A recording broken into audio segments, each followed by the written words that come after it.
राहत पैकेज के ऐलान से पहले ये चर्चा भी थी और मांग भी थी, जरूरतमंदों को डायरेक्ट कैश ट्रांसफर का फायदा दिया जाए।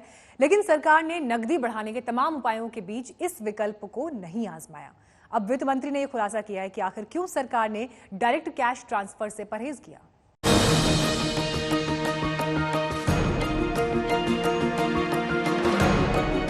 सरकार का 20 लाख करोड़ का महत्वाकांक्षी पैकेज ज्यादातर कारोबारियों की उम्मीदों पर खरा नहीं उतरा। नौकरी पेशा के लिए तो कुछ खास योजनाएं देखने सुनने को नहीं मिली। सरकार के पैकेज में सारा जोर सप्लाई को बढ़ाने, मजबूत करने में रहा, लेकिन उस सप्लाई को खरीदकर इकोनॉमी की रफ्तार बढ़ाने वाली डिमांड की जरूरतों को पूरा करने में सरकार चूक गई है। इस डिमांड को बढ़ाने के लिए जरूरी था कि सरकार जरूरतमंदों के हाथ में ज्यादा से ज्यादा नकदी पहुंचाती, जिसमें डायरेक्ट कैश ट्रांसफर का विकल्प भी आजमाया जा सकता था। लेकिन सरकार ने इस विकल्प पर ज्यादा जोर न देकर दूसरे तरीकों से पैसा पहुंचाने का रास्ता अख्तियार करने की बात कही है। PM Garib Kalyan, which was introduced soon after the lockdown was announced, we had in fact given some cash transfer. May not have been adequate, but still we managed to give. So with that done at that time, we were not closing the option, and like we've extended the free grain which is being given, grains and pulses and so on. But for the cash transfer, we thought it was far more effective, because the way in which we planned it, we thought there will be greater multiplier effect, and therefore we thought it should be through the banks, it should be through the businesses, it should be for meeting the fixed cost expenditure, it should be the money which is given for working capital, it should also be the money given as term loans so that they can buy raw material.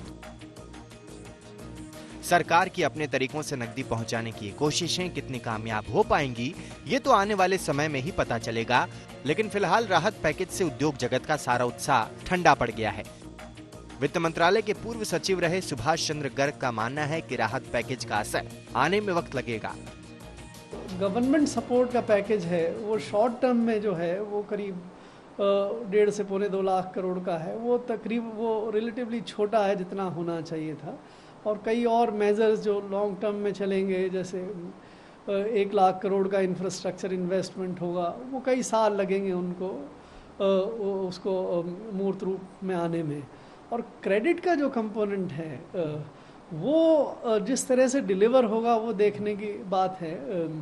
बहुत सारी conditions हैं, बहुत सारी स्थिति ऐसी हैं, businesses ले पाएंगे नहीं ले पाएंगे, बैंक्स कब देंगे कब नहीं देंगे। हालांकि रिसर्च एजेंसियों का मानना है कि सरकार ने जिस तरह बढ़ चढ़कर जीडीपी के 10% के बराबर राहत पैकेज देने की बात कही थी, वैसा कुछ नहीं दिया है। ये राहत पैकेज जीडीपी के 1% से ज्यादा नहीं है। साथ ही ज्यादातर बजट के पुरानी स्कीम्स को ही अलग अंदाज में पेश करके पल्ला झाड़ लिया गया है। खैर, राहत पैकेज से असल में क्या मिला और क्या नहीं मिला, ये तो आने वाले दिनों में अर्थव्यवस्था की रफ्तार से अंदाजा हो जाएगा। अब तो उम्मीद यही करनी चाहिए कि लॉकडाउन 4 में जिस तरह की छूट मिली है, उससे आर्थिक विकास की गति किसी पैकेज की मोहताज न रहे। आज तक ब्यूरो।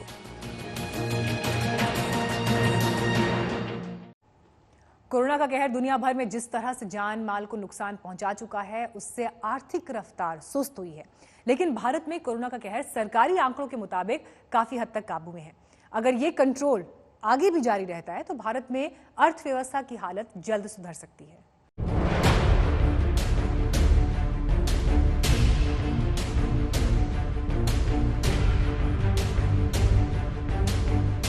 भारत में कोरोना ने जिस तरह से तबाही मचाई है, उससे कारोबार बुरी तरह से प्रभावित हुआ है।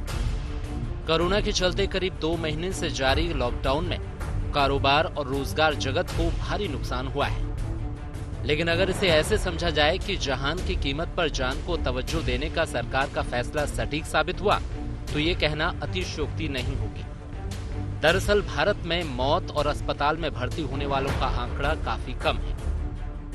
सरकारी आंकड़ों के मुताबिक फिलहाल दुनिया में प्रति 1 लाख की आबादी पर 62 कोरोना केस हैं, जबकि भारत में ये आंकड़ा 7.9 का है। दुनिया में कोरोना से 1 लाख की आबादी पर मौत की दर 4.2 रही है, जबकि भारत में ये दर 0.2 है। ऐसे में कहा जा सकता है कि भारत को अब तक अपनी कोरोना से जारी लड़ाई में बड़ी सफलता हासिल हुई है।